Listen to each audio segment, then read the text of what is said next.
Il-Ministru Chris Fearne baqa ma tax indikazzjoni ta' meta se tasal il-konsenja ġdida ta' Valsartan, il-mediċina li tintuża biex tikkontrolla problemi tal-pressjoni u tal-qalb u li jeħduha ma' 27,000 persuna f'pajjiżna.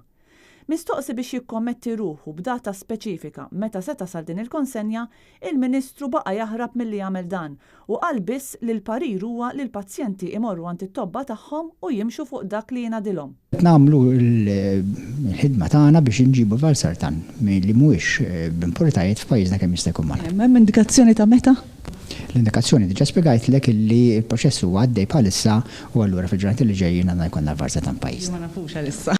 Is-sitwazzjoni preżenti qed toħloq inkonvenjent kbir għal persuni li jieħdu din il-mediċina, fosthom ħafna anzjani li qed ikollhom jirrikorru għand it-tobba tagħhom u jixtru pilloli alternattivi li jiswew mal-31 euro kull kaxxa.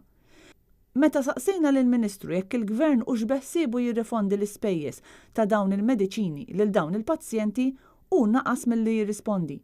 Mistoqsi dwar dawk il-pazjenti li ma jistgħux jieħdu il-pilloli alternattivi li qed jingħataw mill-Gvern għaliex mhux adattati għall kundizzjoni tagħhom, il-Ministru qal li f'dawk il-każi il-parir hu li dawn il-pazjenti jibqgħu jieħdu l-Valsartan. L-awtoritajiet Maltin kienu ħarġu twissija ġimgħa ilu dwar il-konsenji tal-Valsartan li hawn f'pajjiżna bħalissa wara li l-Aġenzija Ewropea tal-Mediċina talbet li jinġabru lura xi konsenji tal-Valsartan li jinstab li fihom ingredjent li jista' jikkawża l-kanċer.